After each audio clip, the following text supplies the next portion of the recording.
नमस्कार, स्वागत, वंदन, अभिनंदन आप सभी का आज के इस सेशन में। Good evening everyone, good evening, good evening, good evening. क्या हाल है?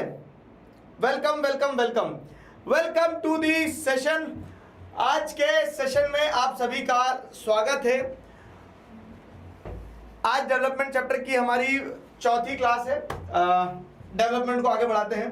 तो हम लोगों ने अभी तक क्या क्या पढ़ लिया? सारे बच्चे आ जाओ एक बार जरा फटाफट से। हम लोगों ने अभी जैसे अगर आप देखोगे तो काफ़ी कुछ पढ़ चुके हैं। चैप्टर का ऑलमोस्ट इंडिविजुअल वाला पार्ट, कंट्रीज आपस में कैसे एक दूसरे को कंपेयर करते हैं, वो सब कुछ अपन देख चुके थे। ठीक है, हमने डेवलपमेंट पढ़ा कि डेवलपमेंट क्या है, कंटेक्स्ट। उसके बाद में डेवलपमेंट का कंटेक्स्ट पढ़ने के बाद हमने ये देखा कि कैसे अलग अलग व्यक्ति के अलग अलग डेवलपमेंटल गोल होते हैं। जो मेरे लिए विकास हो सकता है वो किसी और के लिए विनाश हो सकता है। माइक तो लगाया नहीं मैंने, ठीक है। जो मेरे लिए विकास हो सकता है किसी और के लिए विनाश हो सकता है। ये वाला सेगमेंट भी पढ़ लिया अपन ने। फिर इसके बाद में हमने क्या देखा कि रुक जाओ भाई, बोर्ड नया है ये वाला, ठीक है, कि इनकम ही एकमात्र डेवलपमेंटल गोल नहीं होता है। We look at a mix of goals. तो इनकम के साथ साथ और भी दूसरे एस्पेक्ट को इंसान देखता है जब भी वो अपने गोल्स को सेट करता है। ये पढ़ने के बाद हमने देखा था इसी हिसाब से नेशनल डेवलपमेंट की जब बात होती है तो नेशनल डेवलपमेंट की जब बात होती है तो कहीं ना कहीं ब्रॉडर पर्सपेक्टिव ये देखा जाता है कि कैसे मैक्सिमम लोगों का मैक्सिमम भला हो सके। साथ ही साथ हमने क्वेश्चंस प्रैक्टिस करे थे यहाँ तक के, और उसके बाद में अगला टॉपिक उठाया था कि इंडिविजुअल्स का तो समझ लिया सर, लेकिन आप कंट्रीज को और स्टेट्स को कैसे कंपेयर करोगे। तो क्या रूल था, कंट्रीज कैसे बने? इंडिविजुअल से। इंडिविजुअल की इनकम यानी कंट्री की इनकम, लेकिन कंट्री की टोटल इनकम वैरी कर सकती है क्योंकि हर कंट्री में पॉपुलेशन वैरी करती है। इसीलिए कंपैरिजन के लिए हम क्या यूज करते हैं? एवरेज इनकम, या फिर जिसको हम क्या कहते हैं, पर कैपिटा इनकम। उस पर कैपिटा इनकम को हम यूज करते हैं। यहां तक हम पढ़ चुके थे। अब पर कैपिटा इनकम के बाद में ये देखा कि जिसे एवरेज इनकम भी कहा जाता है कि एवरेज इनकम की कुछ लिमिटेशन है। और लिमिटेशन क्या है कि एवरेज इनकम जो है, averages are good for comparison but it hides disparities. कहीं से जवाब आया डिस्पैरिटीज, अभी कहां से आया पता चलेगा तुम्हें, ठीक है। तो एवरेज इनकम डिस्पैरिटीज छुपाते हैं। ये रियलिटी थी। छोटू भैया वाली कहानी ध्यान है? हाँ, कितने लोगों को ध्यान है छोटू भैया वाली कहानी? तुम्हें मैंने परसों सुनाई थी और किसी को 1 साल पहले सुनाई थी, तो उन्हें भी ध्यान है अभी तक। फिर उसके बाद में हमने देखा था, मैंने आपको एक हेडिंग खोल के दिया था कि जैसे इंडिविजुअल्स के लिए डेवलपमेंटल गोल इनकम के अलावा भी और कुछ हो सकता है, तो वैसे ही कंट्रीज को और स्टेट्स को कंपेयर करने के लिए हम इनकम के साथ साथ दूसरे क्राइटेरिया का भी इस्तेमाल करते हैं। तो income and other criteria is the next topic. Income and the other criteria is the next topic, वो आज अपन पढ़ने वाले हैं। तो मैंने आपको ब्रॉड हेडिंग बता दी थी, और जैसे मैंने आपको बताया था कि सिर्फ इनकम डेवलपमेंट का एक पार्ट नहीं होता है, इनकम के अलावा दूसरे एस्पेक्ट भी देखते हैं। हमने 3 स्टेट्स को कंपेयर किया था और हमें पता लगा था कि केरला में भले ही हरियाणा के कंपैरिजन में क्या है, इनकम लोगों की कम हो, लेकिन ओवरऑल डेवलपमेंट जैसे आप देखोगे हेल्थ सेक्टर, एजुकेशन सेक्टर के कंटेक्स्ट में इन्फेंट मोर्टिलिटी रेट कम है, लिटरेसी रेट ज़्यादा है, ठीक है, नेट अटेंडेंस रेशियो ज़्यादा है, और साथ ही साथ वहाँ से टॉपर्स भी निकल के आते हैं, ठीक है। तो अब मैं तुम्हें एक सरप्राइज देने वाला हूं क्लास में। गेस करो जरा चैट में सरप्राइज क्या है, जल्दी बताओ। आवाज ठीक आ रही ना? अब मैं तुम्हें एक सरप्राइज देने वाला हूं। जैसे मैंने बताया आपको कि केरला में नेट अटेंडेंसी रेशियो ज़्यादा है, लिटरेसी रेट ज़्यादा है, साथ ही साथ इन्फेंट मोर्टिलिटी रेट कम है, तो ओवरऑल ह्यूमन डेवलपमेंट केरला में ज़्यादा है। और इसी ओवरऑल ह्यूमन डेवलपमेंट का रिजल्ट क्या है कि इस बार जो एग्जाम्स हुए थे, आपके जो सीनियर्स थे क्लास 10th में, उनमें से एक 100% स्कोर करने वाली हमारे आरंभ बैच की स्टूडेंट जिनका नाम अलका है। कितने लोगों ने उनका वीडियो देखा था जब हम ऑनलाइन इंट्रोड्यूस करवा रहे थे बच्चों से जिन्होंने 100% सिक्योर करे थे? देखा था? तो आज मैं आपको उन्हीं बच्चों से मिलवाता हूँ। आओ, वो एक बार जोरदार तालियां हो जाए अलका के लिए। तो hi everyone, this is Alka. इन्होंने 500 आउट ऑफ 500 सिक्योर किया है, सारे सब्जेक्ट्स में 100 लाई हैं। और मज़ेदार चीज़ ये केरला से है, तो ये आज हमारे ऑफिस आई हैं और ये आप लोगों के साथ 2 मिनट 5 मिनट बातचीत करेंगी जिसमें बताएंगे इनका क्या एक्सपीरियंस रहा। शी वॉज मतलब मैं कहूँगा हमेशा नेक्स्ट टॉपर्स की स्टूडेंट तो रहेंगी वो, लेकिन आरंभ की स्टूडेंट थी। अब वो प्रारंभ में जा चुकी है, मतलब 11th में पहुँच चुकी हैं, बड़ी हो गई हैं और आपकी सीनियर बन चुकी है। तो हाय अलका, क्या हाल है? एक और माइक है? एक और माइक दे दो। तो कैसा लग रहा है आपको क्लास में, स्क्रीन के उस तरफ बैठने के बाद में, स्क्रीन के इस तरफ आने के बाद में? सर बहुत खुशी हो रही है सर, लाइक ये तो like it's kind of like a dream for me, क्योंकि I never expected that I would like see you this close. हाँ सर, लाइक जो तुम मोबाइल पे देखते थे अब तुम्हें मोबाइल पे देख रहे बच्चे, हाँ आरंभ की क्लास में। हाँ सर, हाँ। और 1 साल पहले तो मैं भी उस कैमरे के पीछे ही थी, और I was also like watching these classes. तो 1 year after 1 year I am right now over here, and I think that it was basically because of all the teaching that you gave us, and the belief that I had in myself, that basically led me to this particular place. तो मैं क्या कहूँगी, believe in yourself, believe in the teachers that are present in Next Toppers, because they are like really experienced, क्योंकि आप भी I think almost 10 years हो चुके हैं आपके टीचिंग एक्सपीरियंस से। तो like whatever they are saying, they are actually saying it for your own good, they have that kind of experience and they like wish your best. तो मैं क्या कहूँगी, it's basically like really an honour and a kind of privilege for me that I got this opportunity, and I will always be grateful for this chance, or I wish you all the best, and who knows, अगले साल ये लोग यहाँ जाए। We never know, ठीक है, you people are going to be here next year। तो मेहनत करना है, मतलब आज अलका को ऑफिस बुलाने का, क्लास में लाने का ऑब्जेक्टिव ये है, just get this sense of motivation कि इस तरफ आना है कैमरे के, ठीक है, साथ में फिर अपने जूनियर्स को बताना है। तो क्या क्या किया था तुमने, कैसे कैसे किया था? वैसे तो ये सारा वीडियोस वगैरह देखेंगे, बाकी क्रिस्प में टिप्स अगर देना चाहो कि कैसे किया। सर सोशल में तो मैं पहले लेक्चर्स देखती थी, और फिर जो after all the chapters you give us the WPPs right, तो वो भी मैं अच्छे से सॉल्व कर लेती थी, लिख कर ही प्रैक्टिस करती थी, and that's like really important as far as social is concerned. Answer writing is like really important, तो वो पहले से ही स्टार्ट करके जाना, that will be really helpful for you in the future. और बैकलॉग्स बनते थे क्लास के? हाँ सर। कैसे कवर करते थे वो बताओ, वो भी इम्पोर्टेंट इनके लिए।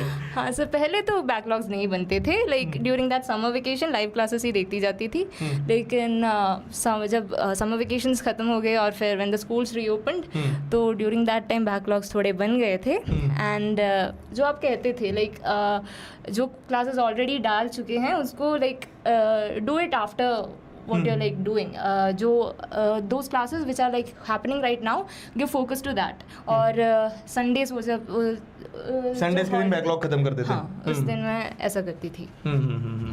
तो अब she is going to opt for PCM JEE की तैयारी करेंगे, वो अच्छे से अपनी बढ़िया मेहनत करने वाले हैं। बाकी you people take inspiration from her, ठीक है, कि स्क्रीन के इस तरफ आना है और मेहनत करना है, जी तोड़ मेहनत करना है। हाँ सर। हाँ, और एक और मजेदार चीज, भाई साहब आज का दिन कैसा रहा तुम्हारे, बताओ। बहुत ही मस्त था सर। आज इन्होंने पूरा नेक्स्ट टॉपर्स ऑफिस घूमा, बाकी टीचर्स से मिले, और क्या क्या क्या आप ही बताओ। जैसे कि आपको पता होगा कि दिगराज सर ने एक बार लाइव क्लास में ये प्रॉमिस किया था कि the AIR1 who basically gets 500 on 500 in this particular year will get a chance to ride with Digraj sir on his new car। तो मैं और 2-3 और बच्चे भी थे, हम सभी ने Bhopal like we travelled all around Bhopal. कैसा लगा आपको भोपाल? बहुत अच्छा था sir, like this was the first time that I came to Bhopal, and I like got a really good impression. हाँ, और हमने पानी पूरी भी खाई और बर्फ के गोले सभी खाए थे सर। बर्फ का गोला अगर आपका मोटिवेशन है तो फटाफट से अच्छे से पढ़ना है, मेहनत करना है, ठीक है। आज मैंने इन लोगों से प्रॉमिस किया था, आपके जो सीनियर्स थे, कि ये बोल रहे थे कि सर हमें क्या मिलेगा, तो आओ मैं तुम्हें खुद घुमाऊंगा गाड़ी में बिठा के। तो हम आज पूरा शहर घूमे, खूब सारी मस्ती करी, बातचीत करी, दोस्त बन गए हम लोग, है ना।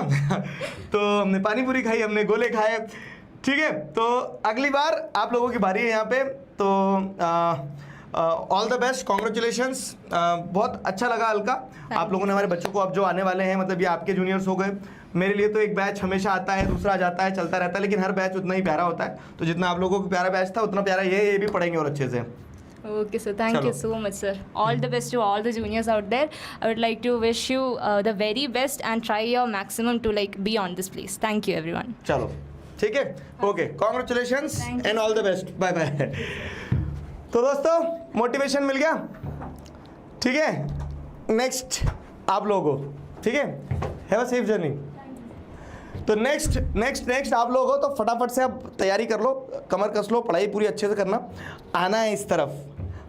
पानी पूरी की कसम है तुम्हें, ठीक, पानी पूरी की कसम है तुम्हें। चलो आ जाओ, तो अपन वापस अपने इस पे आते हैं। बैक टू भोपाल, केरला से वापस यहाँ जाओ आप। तो हमने ये पढ़ा था कि इनकम के अलावा भी दूसरे डेवलपमेंटल गोल्स होते हैं इनकम के अलावा भी दूसरे डेवलपमेंटल गोल्स होते हैं। डन रहा, डन डन डन डन। देखो आपके हाथ में क्या है ना, सिर्फ मेहनत करना है, तो वो मेहनत करो, मैं आपसे वादा करूँगा पर मिलेंगे, ठीक है। चलो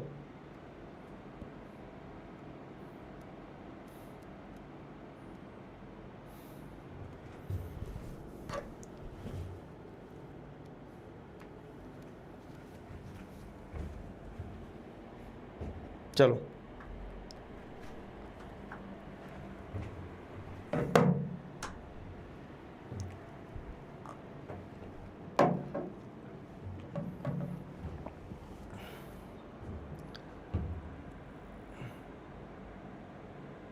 चलो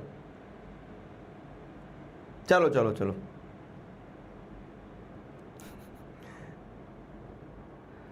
आंसर राइटिंग जरूर करना है। पता है, आंसर लिखना अगर आप बंद कर दोगे ना, मतलब आंसर अगर नहीं लिखोगे तो प्रॉब्लम होगी। आंसर लिखना बहुत जरूरी है। आप जितने ज्यादा आंसर्स लिखोगे आपको उतनी एज मिलेगी, ठीक है, आपको उतना बेनिफिट मिलेगा। क्योंकि थ्योरी सब्जेक्ट्स में इट्स ऑल अबाउट, देखो 20 नंबर ऑब्जेक्टिव के तो आपको पता है कि ABCD सही करके ले लेंगे, लेकिन जो 60 नंबर सब्जेक्टिव के होते हैं ना, उसमें आपके आंसर्स गलत नहीं होना चाहिए। तो इसलिए मैं डे 1 से फोकस कर रहा हूँ कि आंसर लिखा करो, ठीक है।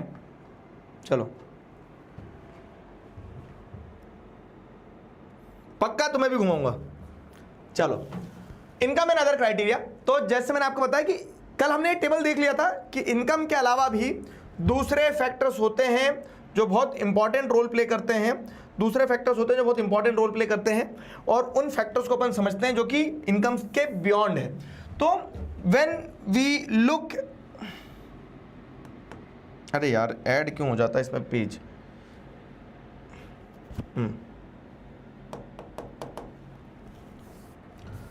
तो when we looked at individual aspirations and goals, we found that people not only think of better income but also have goals such as security, respect for others, equal treatment, freedom etc. in mind, है ना। तो जैसे हमने individual से ही country बनता है, तो जब इंडिविजुअल्स के लिए इनकम के अलावा भी दूसरे डेवलपमेंटल गोल होते हैं, तो वैसे ही when we think of a nation or a region, ठीक है, we may besides average income think of other equal important attributes। तो जैसे इंडिविजुअल के लिए इनकम के अलावा भी दूसरी चीज होती है, वैसे ही कंट्री या नेशन या रीजन के लिए भी इंडिविजुअल के अलावा दूसरी चीजें होती है। तो अब हमें यही देखना है कि कंट्रीज के लिए, स्टेट्स के लिए इंडिविजुअल इनकम के अलावा दूसरी चीजें क्या होती है, दूसरी चीजें क्या महत्वपूर्ण होती है, वो देखना है, ठीक है।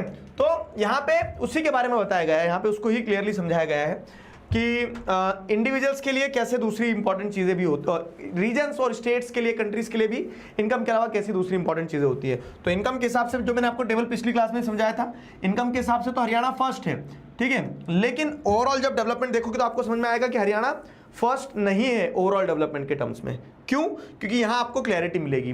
तो what could this attribute B?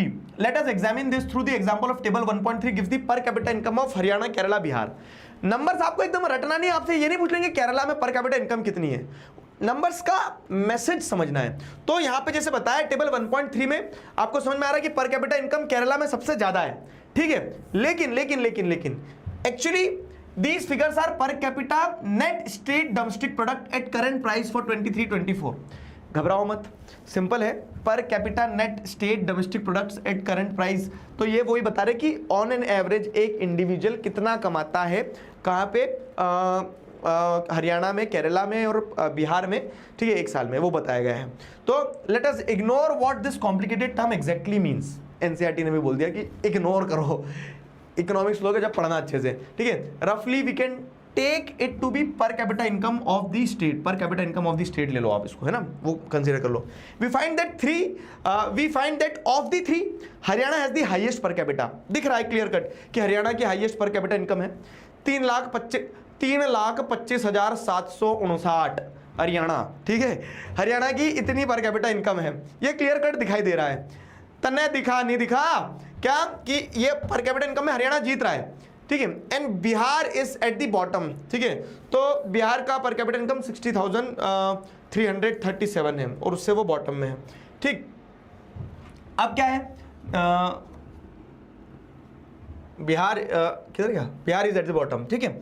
This means that on an average the person in Haryana earn this much amount in 1 year, whereas on an average a person in Bihar earn around this much income, ठीक है। मतलब data है, table को सीधा interpret करना है। So if per capita income were to be used as the measure of development, Haryana will be considered the most developed and Bihar the least developed state of the three. Now let us look at the certain other data pertaining to these states in table 1.4। अब अगर सिर्फ income के हिसाब से जो हमने पहले पढ़ा, पर कैपिटा इनकम के हिसाब से अगर पढ़ते तो पर कैपिटा इनकम के हिसाब से फर्स्ट कौन आना चाहिए था? अगर सिर्फ इनकम के हिसाब से देखते तो पर कैपिटा इनकम के हिसाब से हरियाणा फर्स्ट आना चाहिए था और बिहार को बॉटम पे होना चाहिए था। लेकिन जब 1.4 नंबर वाला टेबल देखते हो तो इस 1.4 नंबर के टेबल को जैसे अगर आप देखोगे तो आपको समझ में आएगा। ये कंपैरेटिव डेटा जो हरियाणा, केरला और बिहार पे आपको दिया गया है, तो इस कंपैरेटिव डेटा के हिसाब से आपको समझ में आएगा, क्या समझ में आएगा कि हरियाणा में इन्फेंट मोर्टिलिटी रेट ज़्यादा है when compare to the Kerala. Haryana में लिटरेसी रेट कम है when compare to the Kerala.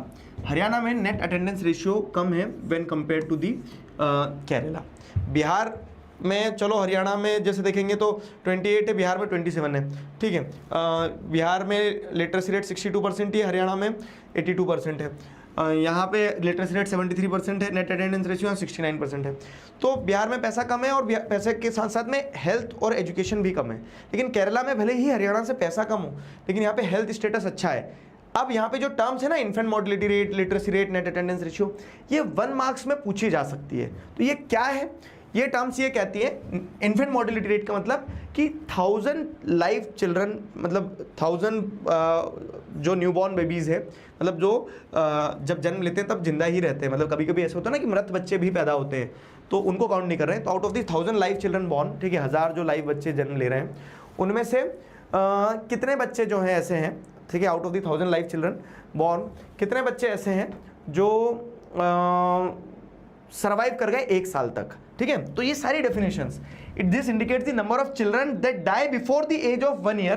1 साल से पहले पहले कितने बच्चों की डेथ हो जाती है out of the proportion of 1000 live children born in that particular year. उससे आपको उस स्टेट का इन्फेंट मोर्टिलिटी रेट पता चलता है।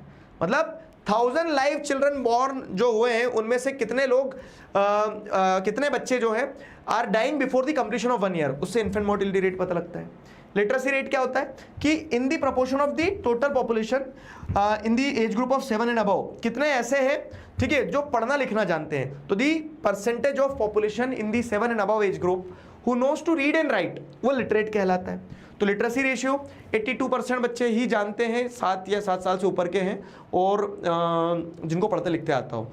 लेकिन केरला में वो 94% ऐसे हैं जो 7 या 7 साल से ऊपर के जिनको पढ़ते लिखते आता हो, ठीक है, साक्षरता जिसको कहते हैं अपन literacy rate. Net attendance ratio क्या है? तो total number of children of same age group, मतलब 15 से 17, जैसे पूरी कंट्री में सब तरह के बच्चे, बड़े बुजुर्ग सब हैं, लेकिन आपको 15 से 17 की एज ग्रुप का बच्चा लेना है। 15 से 17 मतलब क्या है? वो 10th 11th वाला बच्चा। तो 15 से 17 की उम्र वाले जितने बच्चे हैं उनमें से कितने बच्चे ऐसे हैं, 15 से 17 वाली उम्र के टोटल बच्चों में से कितने बच्चे ऐसे हैं जो स्कूल जा रहे हैं, ठीक है। तो total number of children in the age group of 15 to 17 years attending school as percentage of the total number of children in the same age group.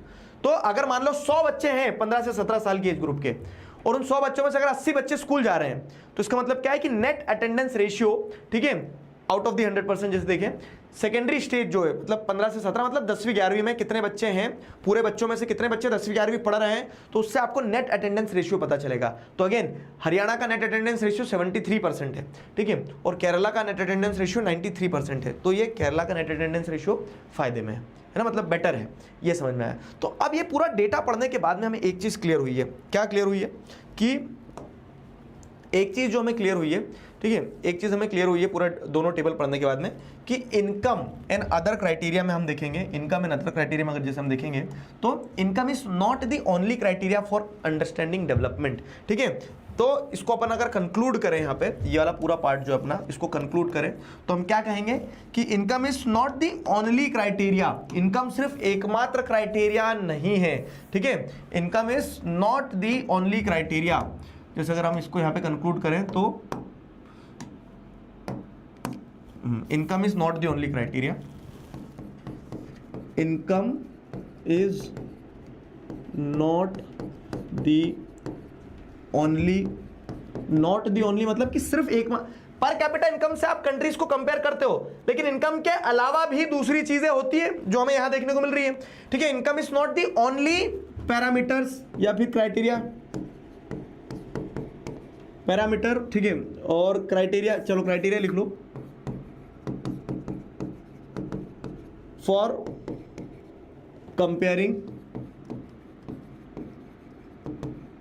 Comparing states.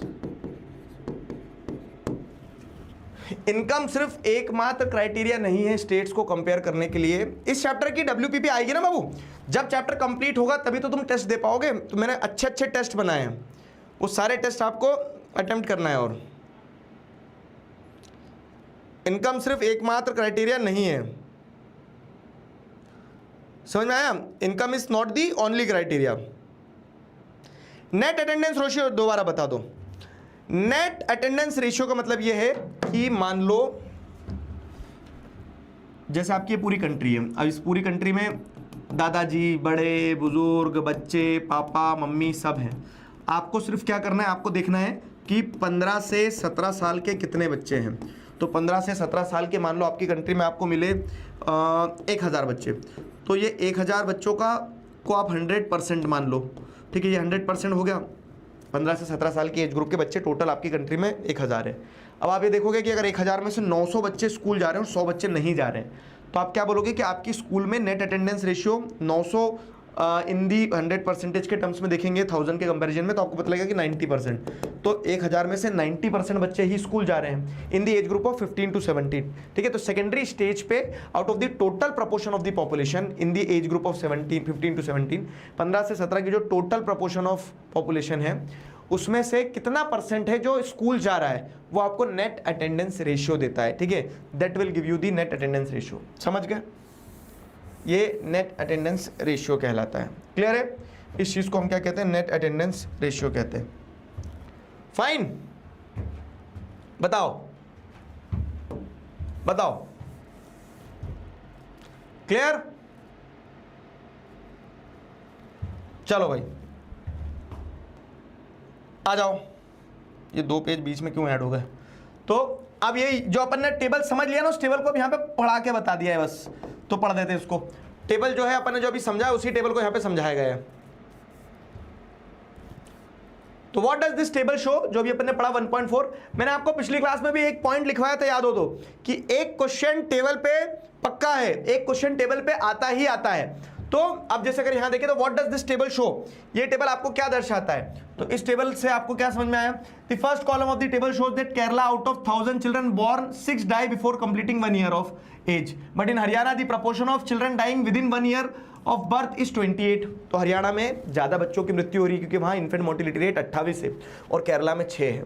ठीक है, which is nearly 3 times more than that of Kerala. On the other hand per capita income of Haryana is more than that of Kerala as shown in the table 1.3 में। लेकिन हमें क्या देखने मिल रहा है कि हरियाणा में आदमी के पास पैसा ज्यादा है, बच्चे को नहीं बचा पा रहा वो, मतलब उनका हेल्थ इंफ्रास्ट्रक्चर कमजोर है।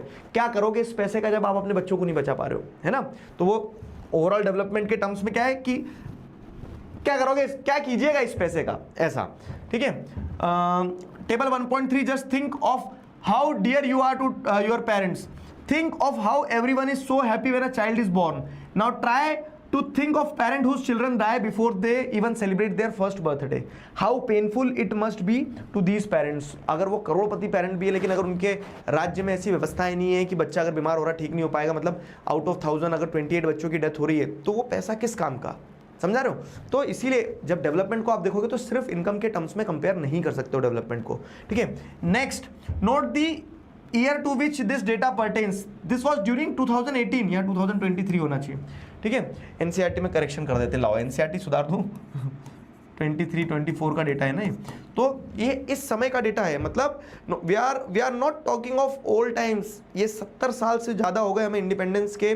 हमारी मेट्रो सिटीज़ जो है हाई राइज बिल्डिंग से फुल है, शॉपिंग मॉल से फुल है, टेक्नोलॉजी कहाँ से कहाँ पहुँच गई, लेकिन फिर भी क्या है 80 बच्चे की मृत्यु हो रही है। तो ये दर्शाता है कि सिर्फ पैसा is not the only indicator for comparing development. आपको इनकम के अलावा दूसरे हेल्थ और एजुकेशन जैसे फैक्टर्स को भी कंसिडर करना पड़ता है। फिर देखो, the problem does not and with infant mortality rate. The last column of table जो है 1.4 का जो लास्ट कॉलम है, it shows that about 1/3 of the children aged 15 to 17 years in Bihar are not attending school in secondary classes। ठीक है, अब जैसे हाँ अगर आप देखोगे टेबल को तो आपको इस टेबल में क्लियर कट एक चीज़ समझ में आएगी कि बिहार में मात्र 62% बच्चे, मतलब 62% बच्चे ही लिटरेट हैं और नेट अटेंडेंस रेशियो में मात्र 69। तो मतलब 1/3 बच्चे जो हैं लगभग एवरेज पे 1/3 बच्चे जो हैं वो स्कूल नहीं जा रहे बिहार में। ठीक है, तो 15 to 17 ईयर्स के एज ग्रुप में बिहार में they are not attending school in secondary classes, 10th तक ही पढ़ रहे हैं, 10th भी नहीं पढ़ रहे हैं। तो this means that if you went to school in Bihar nearly 1/3 of your class friends would be missing. मतलब 10वीं 11वीं का बच्चा, तो आपके सारे दोस्त में से अगर आप स्कूल जा रहे हो तो 1/3 बच्चे आ ही नहीं रहे, वहां पे ये स्थिति है। ठीक है, नेट अटेंडेंस रेशियो इतना कम है। सो दोस्त who could have been in school are not there.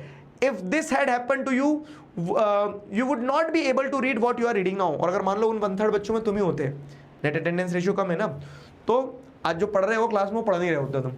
तो ये सारे नंबर्स क्या दर्शाते हैं कि सिर्फ पैसा is not the indicator of development. ठीक है, आप सिर्फ पैसे से कंट्री को डेवलप, किसी स्टेट को डेवलप नहीं बोल सकते हो। There are factors other than money, there are parameters other than money जिनको इंपॉर्टेंट कंसीडर किया जाता है। समझ गए? ठीक है, इसमें टेबल पे क्वेश्चन आता है एग्जाम में। अभी मैं आपको आगे क्वेश्चन भी बताऊंगा कैसे कैसे क्वेश्चन आते हैं। टेबल पे क्वेश्चन आता ही है। जैसे चलो एक क्वेश्चन देता हूं मैं, पोल का, सेलेक्ट करो।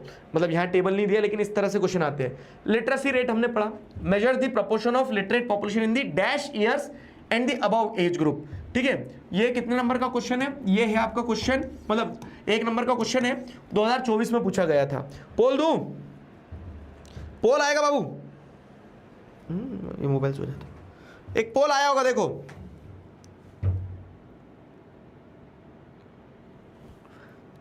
बताओ, जल्दी बताओ।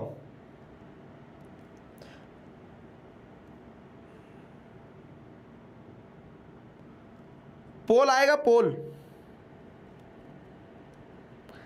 अपने पोल वाले सेक्शन में जाओ और वहां आपको मिलेगा।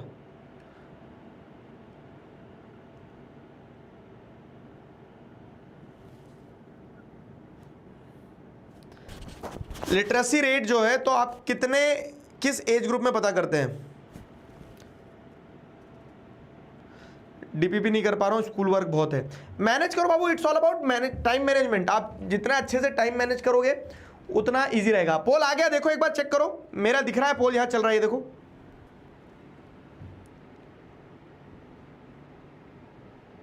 हिस्ट्री कब स्टार्ट करेंगे? हम हिस्ट्री स्टार्ट कर सकते हैं। ये कंप्लीट करने के बाद में अपन एक बार इकोनॉमिक्स कंप्लीट करेंगे, सिविक्स उठा लेंगे, फिर हिस्ट्री उठा लेंगे, फिर ज्योग्राफी, ऐसे चलेंगे। ठीक है ना? इसके बाद ज्योग्राफी उठाएंगे हम। बताओ,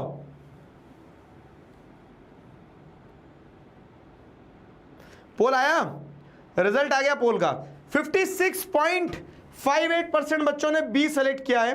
तो yes, B is the right answer. Literacy rate की अगर हम बात करें तो 7 एंड अबव एज ग्रुप में जो बच्चे होते हैं उनमें से कितने बच्चे पढ़ना लिखना जानते हैं, उससे हमें लिटरेसी रेट पता चलता है।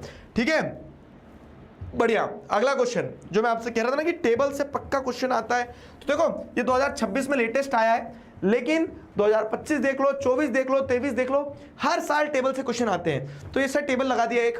अब ये टेबल में क्या दे दिया? Study the table given below and answer the following questions. Infant mortality rate दिया है PQRS स्टेट का, एक इमेजिनरी दे दिया। लिटरेसी रेट दिया गया 2017-18 का डेटा के हिसाब से। नेट अटेंडेंस रेशियो दिया गया है।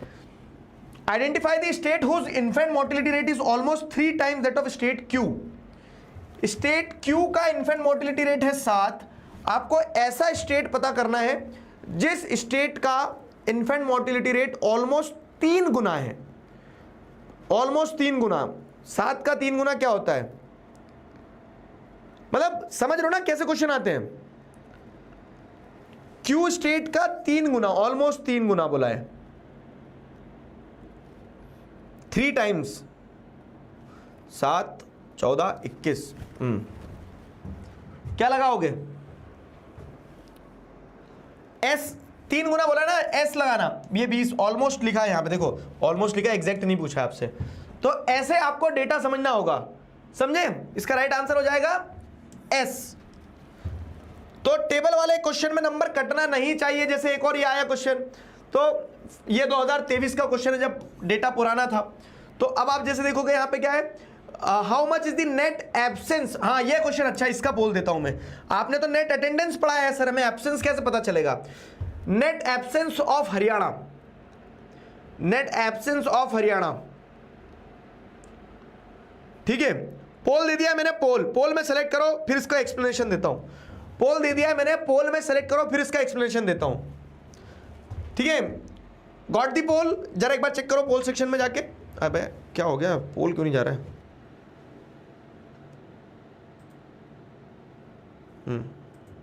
गया है ना।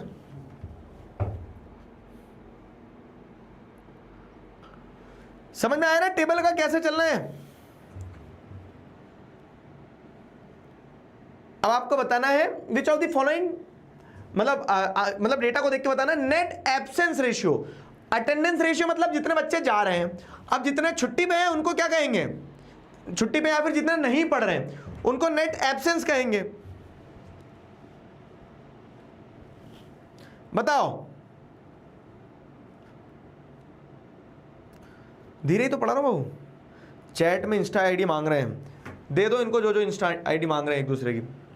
पढ़ ले, चाटा पड़ेगा तो सब इंस्टा ध्यान आ जाएगा। आया पोल, वेरी गुड।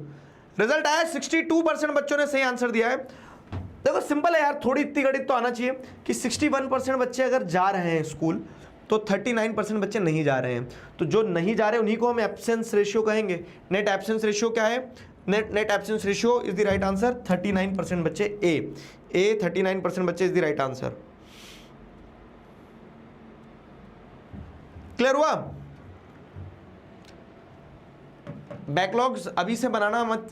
एक बच्चा पूछ रहा अभी बैकलॉग बन गए क्या करूं? मेरी 3 तो क्लास हुई है, अभी से उसमें अगर बैकलॉग बन जाएंगे, आज 4थी क्लास है, तो फिर ऐसे कैसे काम चलेगा मेरे दोस्त? बैकलॉग मत बनने दो। ये इंश्योर करो कि जैसे जो चैप्टर छूट गया ना, तो जिस दिन भी छुट्टी या फिर जिस दिन भी टाइम मिल रहा है, अभी बता के कहीं आपको अलका ने, आपकी सीनियर ने, कि उनका भी बैकलॉग बनता था। बैकलॉग बनना बुरी बात नहीं, पर पॉइंट है कि उसको खत्म भी तो करना है। तो जैसे ही आपको ऐसा लगे कि यार ये चैप्टर आपका छूट रहा है या फिर ये चैप्टर रह रहा है, बैकलॉग बन रहा है, तो उसको फिर पीछे से कंप्लीट करते चलो। कि मतलब जो, जैसे मान लो कल की क्लास नहीं करी, तो कल की क्लास के चक्कर में ऐसा नहीं कि पहले कल की करूंगा फिर परसों की करूंगा। परसों वाली को मत छोड़ो, कल वाली को जब भी समय मिले, जैसे भी समय मिले वैसे कंप्लीट कर लेना, ठीक है। चलो आगे, अब ये क्वेश्चंस पे अपन आएंगे। क्वेश्चंस पे आने से पहले एक बार ये जो हमारा पार्ट रह रहा है पहले वो कंप्लीट करते हैं। पब्लिक फैसिलिटीज, पब्लिक फैसिलिटीज से आपको क्या समझ में आता है? What do you understand by public facilities? बताओ। जैसे हमने देखा कि इनकम के अलावा भी दूसरे फैक्टर्स है जो इंपॉर्टेंट है, तो हेल्थ हो गया, एजुकेशन हो गया। तो अब ये हेल्थ हो गया, एजुकेशन हो गया ना, ये कुछ ऐसी फैसिलिटीज़ हैं जिन फैसिलिटीज़ को आप इंडिविजुअली भी अफोर्ड कर सकते हो, लेकिन these facilities are provided to you at the level of public, ठीक है। और ये जब पब्लिक लेवल पे आपको प्रोवाइड करवाई जाती है तो they are provided in the best manner, fine. तो वो होता है पब्लिक फैसिलिटीज़। पब्लिक फैसिलिटीज़ मतलब वो सारी फैसिलिटीज़, वो सारे कह सकते हो कि बेनिफिट्स जो हम as a whole, as a society enjoy करते हैं। जैसे एक अच्छा एग्जांपल देता हूँ, क्या है ना, सिक्योरिटी की जब बात आती है, सिक्योरिटी चाहे वो कंट्री की सिक्योरिटी की बात कर लो, चाहे आपके घर की सिक्योरिटी की बात कर लो, हम क्या देखते हैं कि सोसाइटीज़ में, पूरी सोसाइटी में कवर्ड कैंपस में 2 गार्ड रख दिए जाते हैं, एक आगे वाले गेट पे, एक पीछे वाले गेट पे, और वो आपको एक साथ कलेक्टिवली सिक्योरिटी प्रोवाइड कर देते हैं। लेकिन अगर मान लो आप एक एक घर की सिक्योरिटी इंश्योर करने जाओगे, एक एक घर की सिक्योरिटी कैसे कि आपने हर घर के सामने एक गार्ड रखा, तो सारी कॉलोनी में अगर मान लो जैसे 50 घर है तो 50 गार्ड रखना पड़ेंगे, उसका पैसा भी ज़्यादा लगेगा। तो हमें क्या लगता है, इट्स बेटर कि हम क्या करें, पब्लिकली उस सिक्योरिटी की फैसिलिटी को एंजॉय कर लें, है ना। सिमिलरली आप जैसे क्या देख रहे हो, अब मान लो आपके पास बहुत पैसा है, अंधा पैसा, आपके पास कमरा भर के पैसा है, लेकिन आप उस कमरा भर के पैसा को एंजॉय कर पाओगे क्या? नहीं इंजॉय कर पाओगे। क्यों नहीं इंजॉय कर पाओगे उसका कारण बता रहा हूँ। अगर मान लो आपके यहाँ पे कोई बीमारी ब्रेकआउट हो गई जैसे कोविड, तो वो कोविड में जिनके यहाँ बहुत पैसा था वो भी बाहर नहीं निकल पा रहे थे। क्यों? क्योंकि वो एक इन्फेक्शियस डिसीज़ थी, वो पब्लिकली ही कंट्रोल की जा सकती थी। सब अपने आप को क्या करके रखे, घर पे रिटेन करके रखे, क्वारंटाइन करके रखे, अंदर ही रहे, तो वो तभी वो बीमारी कंट्रोल होगी। और ऐसा बोलता नहीं मेरे पास तो पैसा है, मैं पैसा दिखा दूंगा कोविड को, ठीक है, कोरोना वायरस को, और बच जाऊंगा, तो ऐसा नहीं है, ठीक है। क्यों? क्योंकि जैसे ये जो एपिडेमिक्स होते हैं और ये जो डिसीजेज होती हैं जो फैलती हैं, इसमें क्या है ना, इसमें आपको पब्लिक सेफ्टी पे इंश्योर करना होता है कि सारे लोग घर में रहें, नॉर्म्स को फॉलो करें, तभी हम बच पाएंगे। तो कुछ चीज़ें ऐसी होती है, ठीक है, कि ये जो लाइन है यहाँ पे जैसे देखोगे सेगमेंट में क्या कि money in your pocket can not buy all the goods and services that you may need to live well. जिंदा रहने के लिए, अच्छा जीवन जीने के लिए सिर्फ पैसा ही ज़रूरी नहीं है। सेफ इन्वायरमेंट होना चाहिए, इन्फेक्शन फ्री इन्वायरमेंट होना चाहिए, ठीक है, पोल्यूशन फ्री वाटर होना चाहिए। अगर मान लो कि पानी ही ख़राब है बहुत ज़्यादा, नदी में, नाली में, अंडरग्राउंड पानी जो वाटर टेबल है वो ख़राब हो रखा है, तो आप क्या कर लोगे उस पैसे का? जैसे एक एग्जांपल देता हूँ मैं, दिल्ली वाले बच्चे इन दी चैट बताना कि दिल्ली में क्या है ना, दिल्ली में बहुत अपॉर्चुनिटीज़ हैं, लेकिन दिल्ली में पोल्यूशन है, तो उस पोल्यूशन से आप कैसे बचोगे? आप बहुत पैसे वाले हो तो आपने पूरे घर में एयर प्यूरीफायर लगा लिया, लेकिन बाहर कभी तो निकलोगे, ठीक है, तो आप पूरी दिल्ली का पोल्यूशन कैसे ख़त्म करोगे? वो वैसे ही हो सकता है जब उसको पब्लिक फैसिलिटी के फॉर्म में एंजॉय किया जाए। तो यहाँ पे वही बताया गया है कि जब हम देख रहे हैं कि इनकम के अलावा भी दूसरे फैक्टर्स होते हैं जो इंपॉर्टेंट होते हैं, जिन्हें हम कंसीडर करते हैं when we talk about development, है ना। तो इनकम के अलावा भी दूसरे फैक्टर्स होते हैं जिनको हम कंसीडर करते हैं जब हम डेवलपमेंट की बात करते हैं, तो ठीक है। तो वो जो दूसरे फैक्टर्स हैं वो पब्लिक फैसिलिटीज़ के थ्रू इंश्योर किए जाते हैं। Public facilities are those facilities which are provided to the public in general, ठीक है, जो पब्लिक को इन जनरल एक साथ क्यूमुलेटिवली प्रोवाइड की जाती है, उसे पब्लिक फैसिलिटी कहा जाता है। तो how is it that the average person in Haryana has more income than the average person in Kerala but lags behind these crucial areas, है ना। तो हमने देखा कि हरियाणा में इनकम ज़्यादा है केरला से, लेकिन केरला में आपको देखने को मिल रहा है कि जो बेसिक फैसिलिटीज़ है उसमें केरला का व्यक्ति पीछे हरियाणा का व्यक्ति पीछे रह जा रहा है, केरला का व्यक्ति बेटर आगे है, ठीक है। एंड द रीज़न इज कि सिर्फ पैसा जो है वो गारंटी नहीं करता कि आपको हर चीज़ मिल जाए जो आपको जीने के लिए ज़रूरी है ना। So income by itself is not a complete adequate indicator of material goods and service that citizens are able to use. सिर्फ इनकम एकमात्र एडुकेट इंडिकेटर नहीं है, पर्याप्त इंडिकेटर नहीं है जो आपको अच्छा जीवन जीने के लिए चाहिए रहती है। For example, normally your money can not buy you a pollution free environment and ensure that you get unadulterated medicine. पैसे से आप पॉल्यूशन फ्री इन्वायरमेंट, दिल्ली में बहुत पैसा है, ठीक है, तो लेकिन आप सिर्फ पैसे से पॉल्यूटेंट फ्री इन्वायरमेंट नहीं ले सकते हो, अनअडल्ट्रेटेड मेडिसिन नहीं ले सकते हो, खाना अडल्ट्रेटेड मिलेगा। तो आप पैसे से क्या करोगे? बोलोगे मैं सबसे महंगे वाले सेब लेके आऊँगा, लेकिन पता लग रहा है कि जहाँ आप लेने जा रहे हो महंगी दुकान वाला इंजेक्शन लगा लगा के सेब पका रहा है। समझ रहे हो ना? तो ये सारी प्रॉब्लम्स हो सकती है। तो unless you can afford to shift to a community that already has all this things, या तो आपको उस कम्युनिटी में ही पहुंचना पड़ेगा कि बहुत पैसा, तो आपने देश छोड़ के चले गए, किसी ऐसे देश में चले गए जहाँ पोल्यूशन नहीं है ना, वो कि मतलब आप ऐसी कम्युनिटी के बीच में ही रह रहे हो, तो वो वाली चीज रहती है। Money may also not be able to promote you protect you from infectious diseases unless the whole of your community takes preventive steps, ठीक है। तो जैसे पैसे से सिर्फ कोविड में ऐसा नहीं कि पैसे वाले कोरोना वायरस जाके रुक गया होगा कि नहीं पैसे वालों को नहीं छूऊंगा, उसने सबको पकड़ा है, पैसे वालों को ज़्यादा पकड़ा है कोरोना वायरस ने, ठीक है। तो आप उस कोरोना वायरस से तभी बच सकते हैं जब कम्युनिटी लेवल पे, पब्लिक लेवल पे आप प्रिवेंटिव मेजर्स लेते हैं। समझ रहे हो ना? एग्जाम्पल समझे नहीं समझे? तो ये एग्जाम्पल दर्शाते हैं कि money in your pocket can not buy everything which you are required to live well. आपको पब्लिक फैसिलिटीज पे डिपेंडेंट होना पड़ता है, ग्रुप फैसिलिटीज पे, कम्युनिटीज पे डिपेंडेंट होना पड़ता है, ठीक है। तो actually for many of the important things in life the best way, also the cheapest way is to provide these goods and services collectively. और जब आप किसी भी गुड्स एंड सर्विसेज को कलेक्टिवली प्रोवाइड करते हो तो उसी को पब्लिक फैसिलिटी बोलते हैं। जैसे स्कूल हो गया, तो स्कूल एक बच्चे के लिए नहीं बनाया जाता है, स्कूल बनाया जाता है ताकि बहुत सारे बच्चे आ सके, एक साथ कलेक्टिवली बैठ के पढ़ सके, ठीक है। तो वो क्या है? वो एक पब्लिक फैसिलिटी का पार्ट हो गया। हॉस्पिटल सिर्फ एक व्यक्ति को ठीक करने के लिए या फिर एक व्यक्ति का इलाज करने के लिए नहीं बनाए जाते हैं। हॉस्पिटल्स इसलिए बनाए जाते हैं कि ताकि बहुत सारे लोग आ सके और वो कलेक्टिवली काम कर सके, ठीक है। तो पब्लिक फैसिलिटीज़ में सिंपल ये बताया गया है कि for many of the important things in life the best वे जो है वो यही है कि आप collective goods and services provide करने पे फोकस करें, ठीक है। इन्हीं को पब्लिक फैसिलिटीज़ बोला जाता है। Just think will it be cheaper to have collective security for the whole locality और for each house to have its own security staff? Simple है ना, पूरी कॉलोनी के 4 गार्ड्स खड़े कर दो, लेकिन आप अगर हर घर में 1 गार्ड खड़ा करोगे तो अगर कॉलोनी में 100 घर है तो 100 गार्ड खड़े करना पड़ेंगे। कोई सेंस बनाता है? कोई सेंस नहीं बनाता है।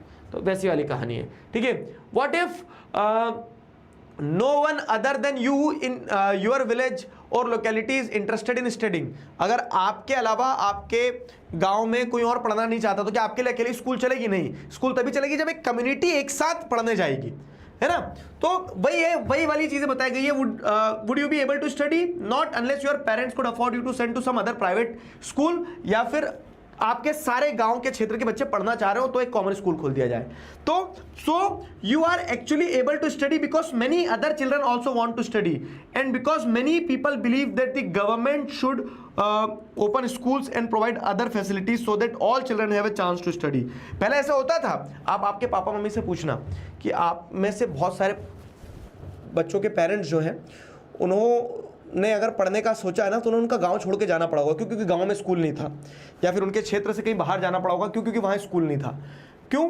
क्योंकि अगर मान लो सारे लोग पढ़ना नहीं चाहेंगे तो फिर आप भी नहीं पढ़ पाओगे, लेकिन जब सारे लोग पढ़ना चाहेंगे तभी वहाँ फैसिलिटीज आ पाएगी। तो कुछ फैसिलिटीज ऐसी है जो हम पब्लिक के साथ ही इंजॉय कर पाते हैं and it is best suited them to provide them collectively, ठीक है। कुछ सर्विसेज को कलेक्टिवली प्रोवाइड करना ही बेटर होता है।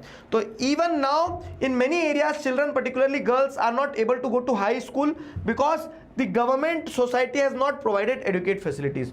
और यही होता है कि जहाँ पे जैसे मान लो कि पब्लिक उतनी अवेयर नहीं है, स्कूल जैसे बहुत सारी लड़कियों को क्या करता है 10th तक पढ़ने के बाद छुड़वा दिया जाता है। क्यों? ये जो आप देख रहे हैं ना नेट अटेंडेंस रेशियो कहीं कहीं कम है, क्यों छुड़वा दिया जाता है? ऐसा नहीं कि वो पढ़ाना नहीं चाहते, लेकिन स्कूल ही नहीं है, ठीक है। गवर्नमेंट ने या फिर कम्युनिटी ने वहाँ पे वो प्राइवेट हो या गवर्नमेंट हो कोई स्कूल से नहीं खुले क्योंकि डिमांड नहीं है। और ये एक ऐसी फैसिलिटी स्कूल जो कि पब्लिकली ही चल सकती है, एक अकेले बच्चे के लिए नहीं। तो जो अफोर्ड कर सकता है वो अपने को बच्चे को बाहर पहुँचाएगा, जो नहीं कर सकता वो बच्चे क्या करेंगे, घर का काम करेंगे और शादी करवा देंगे उनकी। समझ में आया? एक मोटिवेशन ये भी ले लो, अगर पढ़ोगे लिखोगे नहीं तो शादी करवा देंगे तुम्हारे घरवाली तुम्हारे। खुश हो रहा है इसमें कि हाँ सर ये तो बहुत अच्छा मोटिवेशन है, ना पढ़े तो शादी हो जाए, क्या बात है। समझे? समझे नहीं समझे? क्लियर है? तो पब्लिक फैसिलिटीज वाला टॉपिक समझ में आया कि इनकम के अलावा दूसरे भी फैक्टर्स होते हैं जो डेवलपमेंट के लिए कंसीडर किए जाते हैं, और वो सारे फैक्टर्स बेस्ट तरीके से आपको कब दिए जा सकते हैं?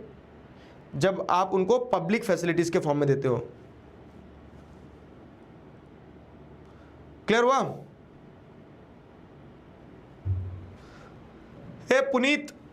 पुनीत पूछ रहा है सर, मतलब पुनीत विकसित से पूछ रहा है कि विकसित कौन सी स्कूल से हो? इधर फाइटिंग हो रही है चैट में, मस्ती नहीं।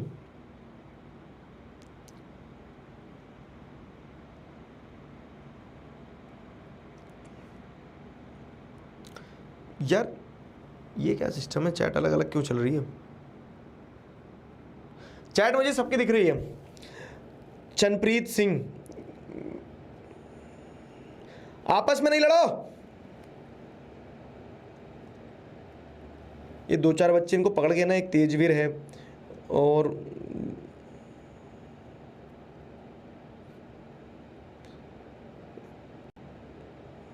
कार्तिक है, इनको ब्लॉक कर दिया जाए मुझे लग रहा है। क्या तुम्हें रिकॉर्ड बनाना है क्लास में सबसे पहले ब्लॉक होने का? फिर चैट में क्यों मस्ती कर रहे हो? पढ़ो ना, इधर ध्यान दो। यहाँ तक समझ में आया? पब्लिक फैसिलिटीज तक आ जाओ। अब पब्लिक फैसिलिटीज के आगे क्या है? तो ये क्वेश्चंस अपने हो गए थे। अब देखो इसमें सब्जेक्टिव क्वेश्चन कैसे आते हैं, 2024 का क्वेश्चन है, ठीक है, कि analyse the development of Punjab, Kerala, Bihar states on the basis of literacy. तो आपको क्या करना है कि लिटरेसी के बेसिस पर उनका डेवलपमेंट बताना है। तो एक इंट्रो आपका जाएगा, क्या जाएगा? आंसर लिखा करना। हाँ, एक इंट्रो आपका जाएगा जिसमें आप बताओगे कि इनकम एंड अदर गोल्स के कंटेक्स्ट में, कि income is not the only criteria which are used by country और state to compare their development. दूसरे भी पैरामीटर्स हैं, और वो दूसरे पैरामीटर्स में जैसे अगर आप देखें तो दूसरे पैरामीटर में हेल्थ और एजुकेशन होता है।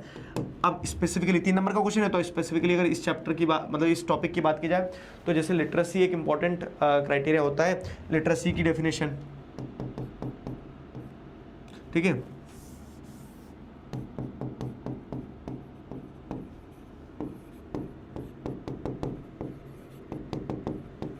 लिटरेसी की डेफिनेशन के बाद में आपको क्या देखने को मिलता है?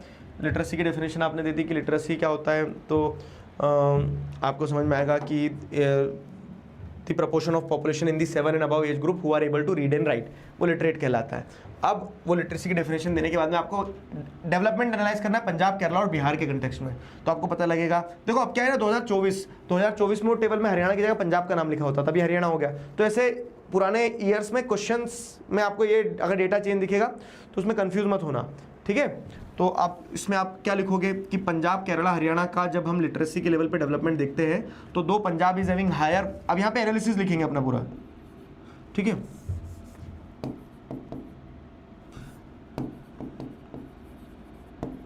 यहाँ एनालिसिस लिखेंगे तो पंजाब, हरियाणा और केरला, पंजाब, केरला और बिहार जो है, पंजाब, केरला, बिहार के हिसाब से जब एनालिसिस लिखोगे तो दिखाओगे कि पंजाब में भले ही इनकम ज़्यादा हो लेकिन लिटरेसी रेट की अगर जब बात की जाती है तो केरला में कह सकते हैं literacy rate is high when compare to the Punjab and Bihar, और उसका रीज़न ये है कि वहाँ पे ह्यूमन डेवलपमेंट अच्छा हुआ है, उन्होंने फोकस किया है, ठीक है। क्लियर हुआ? चलो, तो ये हो गया आपका literacy rate. Define the term literacy rate, तो डेफिनेशन क्या है? 7 एंड अबव एज ग्रुप में, ठीक है, 7 and above age group, proportion of population, अगर पूरी डेफिनेशन अच्छे से लिखें तो the proportion of population in the 7 and above age group who are able to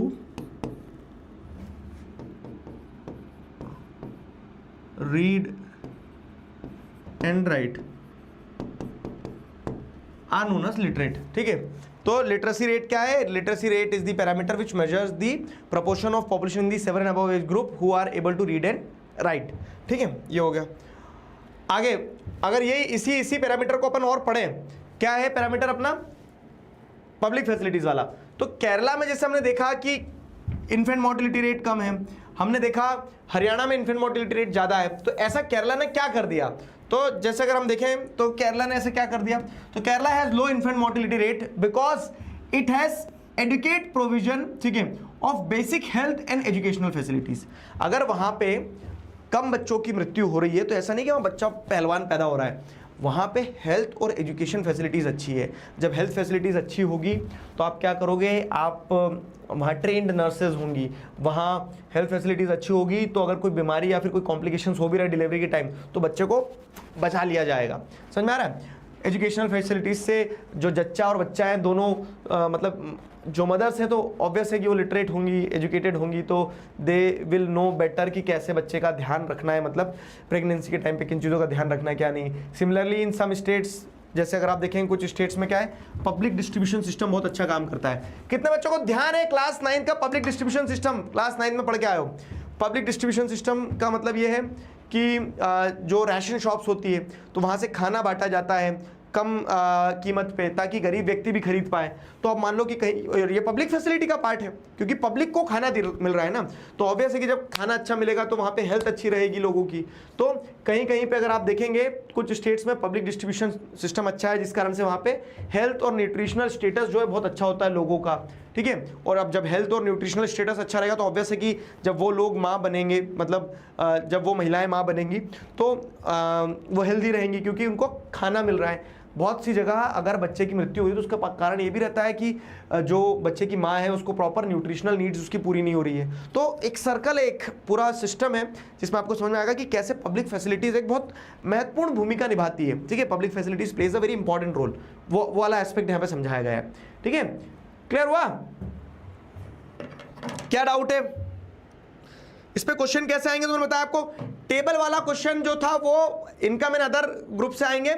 public facilities पे जैसे ऐसा आ जाएगा कि केरला में लो इन्फेंट मोर्टेलिटी रेट है, क्या रीजन है? सब्जेक्टिव नहीं बता रहा हूँ, ऑब्जेक्टिव बता रहा हूँ। तो आप बताएंगे वहाँ पे हेल्थ और एजुकेशन फैसिलिटीज अच्छी है इस कारण से, फाइन। और फिर money in your pocket can not buy all the goods and services which you are required to live well.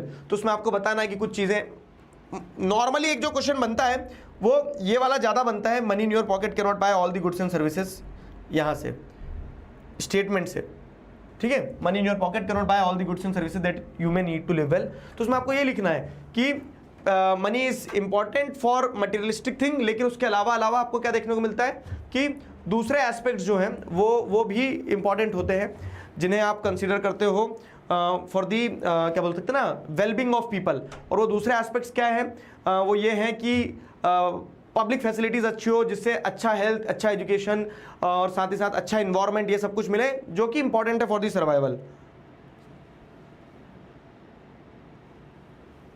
ठीक है, क्लियर? क्लियर हुआ? बताओ।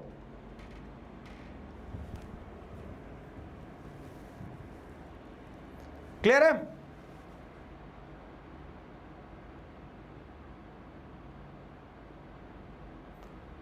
नो कम क्या है ये?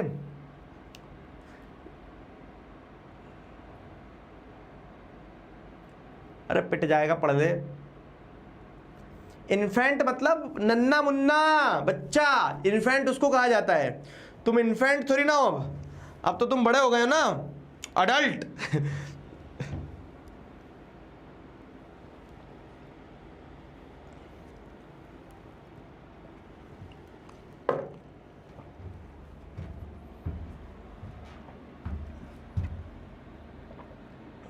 चलो ये हो गया सारा। अब अगर मैं आपको एक चीज़ बताऊं, ये वाला किधर गया? हाँ, फिर एक पेज ऐड हो गया, पेज ऐड हुए जा रहे हैं इसमें, पिट जाएगा बोर्ड। तो जैसे अगर आप देखोगे तो ये पब्लिक फैसिलिटीज़, ये शासकीय उचित मूल्य की दुकान, मतलब फेयर प्राइस शॉप कहा जाता है कि सही कीमत पे वो मिल जाए। लेकिन कहीं कहीं क्या है, पब्लिक फैसिलिटीज़ ख़राब होती है। जैसे ये पब्लिक फैसिलिटीज़ मतलब राशन शॉप जो है, पब्लिक डिस्ट्रीब्यूशन सिस्टम जो होता है, वहाँ पे ये दुकान बंद है, सुअर घूम रहा है वहाँ उसके सामने, ठीक है, सुअर घूम रहा, बताओ, राशन शॉप के सामने, ठीक है। तो ये टेबल एज सच कोई इतना सिग्निफिकेंट नहीं है। अब इधर आ जाओ, ये वाला टेबल सिग्निफिकेंट है। क्या कि अब हमने ये तो समझ लिया कि income is not the only criteria, income के अलावा भी दूसरे फैक्टर्स होते हैं जो इंपॉर्टेंट होते हैं, है ना। इनकम के अलावा भी दूसरे फैक्टर्स होते हैं जो इंपॉर्टेंट होते हैं। तो अब हम यहाँ देखना है कि आपने जैसे इनकम के आधार पर जब कंपेयर करा है, ठीक है, इनकम के आधार पर जब आपने कंपेयर करा है, किसको, कंट्रीज़ को कंपेयर करा है, तो उसे आप क्या कहते हो, इनकम के आधार पर जब आप कंट्रीज़ को कंपेयर कर रहे हो तो आप वर्ल्ड बैंक जो था वो वर्ल्ड डेवलपमेंट रिपोर्ट लाता था और पर कैपिटा इनकम के हिसाब से कंपेयर करता था। अपन ने शुरू में पढ़ा था, ध्यान आया? इस चैप्टर में दो चीज़ें हैं कि दो तरह से कंपेयर किया जाता है कंट्रीज़ को। एक तो इनकम के आधार पर जो वर्ल्ड डेवलपमेंट रिपोर्ट थी वर्ल्ड बैंक की। अब दूसरा हमने देखा कि इनकम के अलावा भी दूसरी इंपॉर्टेंट चीज़ें होती जैसे हेल्थ और एजुकेशन। तो एक रिपोर्ट बनती है ह्यूमन डेवलपमेंट रिपोर्ट, ठीक है, एक रिपोर्ट बनती है जिसको हम क्या कहते हैं, ह्यूमन डेवलपमेंट रिपोर्ट। और इस ह्यूमन डेवलपमेंट रिपोर्ट में हम क्या करते हैं, कंट्रीज़ को हम कंपेयर करते हैं ह्यूमन डेवलपमेंट रिपोर्ट में, इनकम के साथ साथ हेल्थ और एजुकेशन को भी इंपॉर्टेंस देते हैं, ठीक है। देखो कैसे, तो once it is realized that even though the level of income is important, yet it is inadequate measure of the level of development. Income एक इंपॉर्टेंट क्राइटेरिया है, लेकिन सिर्फ इनकम ही एकमात्र क्राइटेरिया हो, ये बात गलत है। समझ गए? तो लूप में चल रहा है, जैसे इंडिविजुअल्स के लिए डेवलपमेंटल गोल इनकम हो सकता है, लेकिन इनकम के अलावा भी हम दूसरे गोल्स को कंसीडर करते हैं। वैसे ही कंट्रीज को कंपेयर करने के लिए इनकम एक क्राइटेरिया है, लेकिन अभी हमने पढ़ा कि इनकम के अलावा भी दूसरे पैरामीटर जैसे हेल्थ एजुकेशन इंपॉर्टेंट होते हैं, ठीक है। तो यहां पे वही बताया गया कि there could be a long list of such criteria, ठीक है, there could be a long list of such criteria, but then it would not be so useful. जैसे आप बोल सकते हो कि कंट्रीज को कंपेयर करने के लिए एक क्राइटेरिया ये भी होना चाहिए सर कि उस कंट्री में वाटर पार्क कितने हैं, क्यों, क्योंकि हमें तो गर्मी लग रही बहुत। लेकिन वो लिस्ट तो बहुत लंबी है कि आप किस आधार पर उस कंट्री को डेवलप्ड मानोगे। लेकिन कुछ कोर कॉन्सेप्ट जो है, ठीक है, लॉन्ग लिस्ट को ना बनाते हो, कुछ कोर कॉन्सेप्ट को अगर हम ध्यान दें, ठीक है, तो what we need is a small number of most important things. तो इनकम के साथ साथ एक और 2-3 पैरामीटर्स होना चाहिए जो कि मोस्ट इंपॉर्टेंट है। तो वहीं पे हेल्थ और एजुकेशन आर सच इंडिकेटर्स, ठीक है, such as one we have used in the comparison of Kerala and Haryana. तो अब हमें समझ में आया कि ओवर द पास्ट डिकेड्स और so health and education indicators have come to be widely used along with the income as a measure of development. तो income के साथ साथ हेल्थ और एजुकेशन जैसे ये कुछ फैक्टर्स हैं जिन्हें हम इस्तेमाल करते हैं ये समझने के लिए कि कौन सी कंट्री कितना डेवलप्ड है या नहीं है, ठीक है। सिर्फ इनकम पे हम फोकस नहीं करते हैं, हम एक ओवरऑल डेवलपमेंट का पर्सपेक्टिव देखते हैं, ठीक है। तो ये उस चीज़ की बात की गई है। तो ओवर द पास्ट डिकेड और so health and education indicators have come to be widely used along with income as a measure of development. For instance, जो ह्यूमन डेवलपमेंट रिपोर्ट, ये ध्यान रखना बाबू, इसमें कंफ्यूज होते हैं बच्चे। ह्यूमन डेवलपमेंट रिपोर्ट क्या है, ठीक है, 5 मिनट और लूंगा, 5 मिनट में अच्छे समझ में आएगा कि ह्यूमन डेवलपमेंट रिपोर्ट की अगर हम बात करें तो ये वर्ल्ड बैंक की जो रिपोर्ट है, वर्ल्ड डेवलपमेंट रिपोर्ट, उससे अलग है। क्योंकि ह्यूमन डेवलपमेंट रिपोर्ट में आप ओवरऑल ह्यूमन डेवलपमेंट की बात कर रहे हो, सिर्फ इनकम की बात नहीं कर रहे हो। और ये ह्यूमन डेवलपमेंट रिपोर्ट किसके द्वारा पब्लिश की जाती है, यूएनडीपी, ठीक है। Human development report is published by UNDP, United Nations Development Programme. Human development report UNDP के द्वारा पब्लिश की जाती है और इस रिपोर्ट के आधार पर क्या होता है, कंट्रीज को कंपेयर किया जाता है on the basis of their educational levels, ठीक है। कंट्रीज को उनके एजुकेशनल लेवल के आधार पर कंपेयर किया जाता है कि कौन सी कंट्री जो है कितना डेवलप्ड है, ठीक है। तो हेल्थ, एजुकेशन और इनकम, इन सारी चीज़ों को कंपेयर किया जाता है based on their educational level of the people, their health status and पर कैपिटा इनकम। तो अब यहाँ पे आपके लिए कंपैरिजन के लिए एक पूरा टेबल बना दूं मैं कि कंट्रीज को अगर कंपेयर करना है, तो 2 पैरामीटर्स है आपके पास, ठीक है। कंट्रीज को अगर कंपेयर करना है तो आपके पास में 2 पैरामीटर्स है, ठीक है।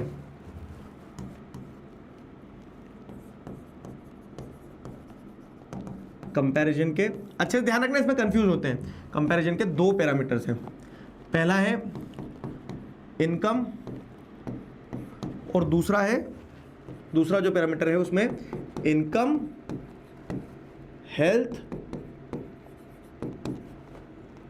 और एजुकेशन। इनकम, हेल्थ और एजुकेशन, इन सारी चीजों को जोड़ा जाता है। इनकम के आधार पर कौन कंपेयर करता है, वर्ल्ड बैंक कंपेयर करता है। मतलब ये आपको क्या है ना, चैप्टर का जिस्ट मिल गया। इनकम, हेल्थ और एजुकेशन के आधार पर कौन कंपेयर करता है, यूएनडीपी। फुल फॉर्म क्या है इसका, United Nations Development Programme, United Nations, बस ये ध्यान हो गया chapter, United Nations Development programme.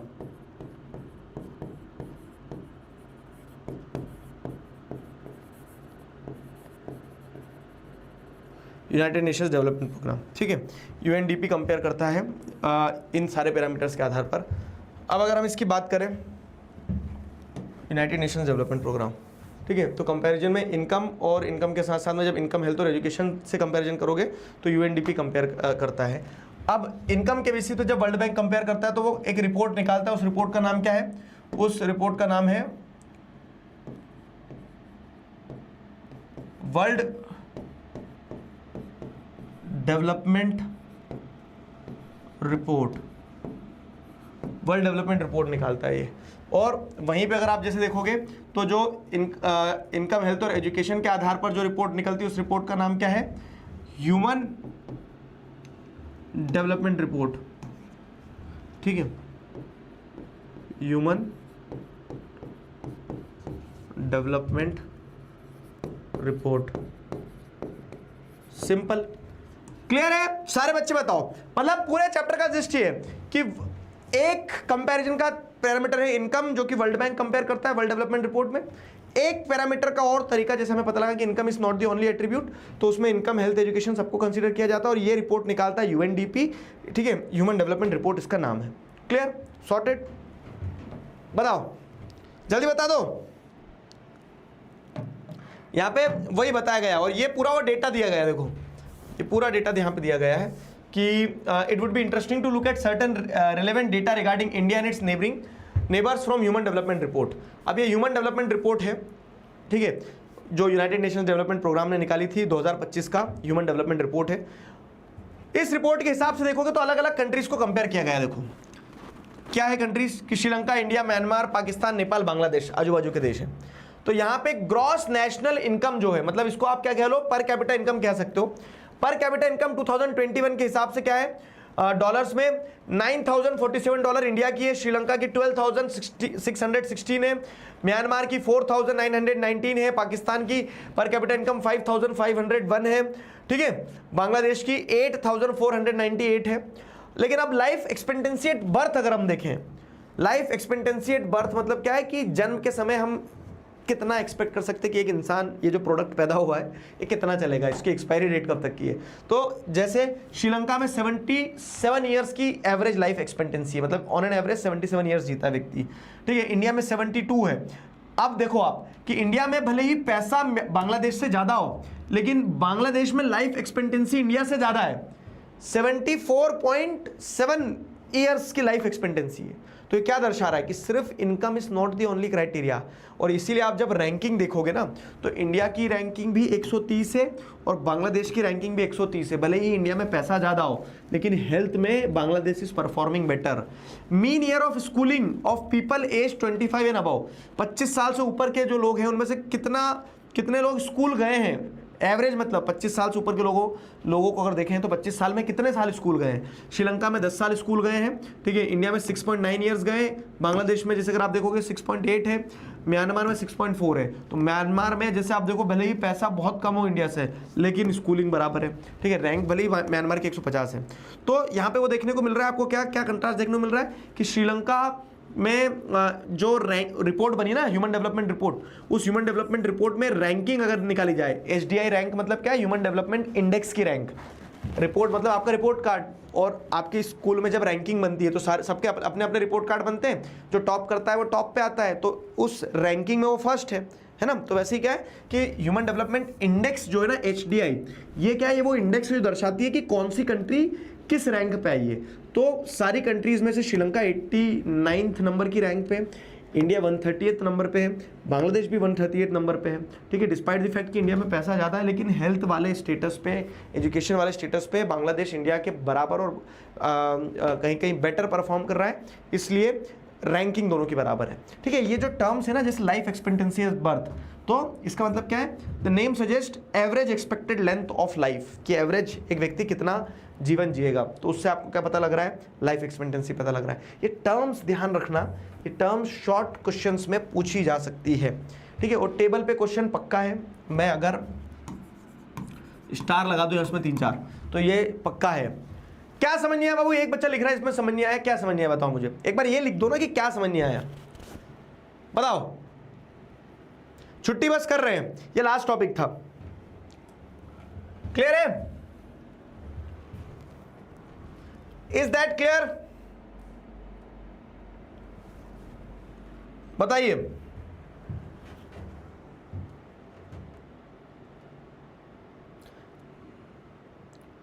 Arnav बाबू बताओ तो सही मुझे, क्या क्लियर नहीं है? हमने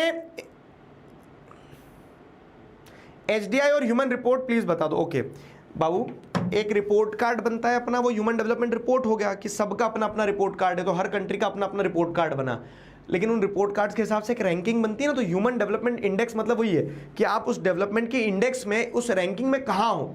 तो HDI में वो रैंकिंग मिलती है और रिपोर्ट में सबके अपने अपने रिपोर्ट कार्ड बनते हैं, तो वैसा समझ गए? क्लियर है?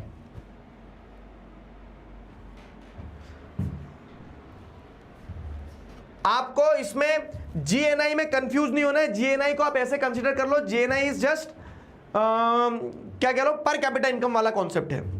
GNI इज पर कैपिटा इनकम वाला कॉन्सेप्ट। कल अपनी जो क्लास है ना, तो वैसे कल की क्लास डाउट सॉल्विंग है, तो कल मैं आपके डाउट लूंगा, लेकिन एक छोटा सा टॉपिक जो है सस्टेनेबिलिटी ऑफ डेवलपमेंट, ये एक टॉपिक है, तो एक ये टॉपिक भी ले लेंगे और डाउट सॉल्विंग भी कर लेंगे।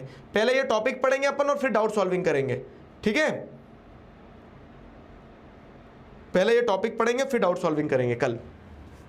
क्लियर? सस्टेनेबिलिटी ऑफ डेवलपमेंट वाला टॉपिक है, तो पहले 15 मिनट में टॉपिक पढ़ लेंगे फिर डाउट सॉल्विंग करेंगे। फाइन?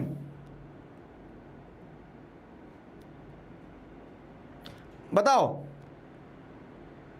ह्यूमन डेवलपमेंट के बेसिस पर कैलकुलेट होता है। हाँ, ह्यूमन डेवलपमेंट रिपोर्ट में इनकम के साथ साथ हेल्थ को भी कंसीडर किया जा रहा है, और कह सकते हैं एजुकेशन को भी कंसीडर किया जा रहा है।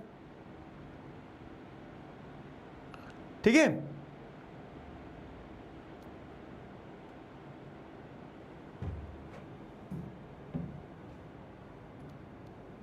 आंसर लिखे, देखो आंसर लिखने से क्या कॉन्फिडेंस आता है। तो 9th में बोल रहा है 100 आए तो मैं लिखूं कि नहीं लिखूं, तो बाबू 10th तो अलग है ना, 10th में तो लिखना पड़ेगा, आंसर लिखो।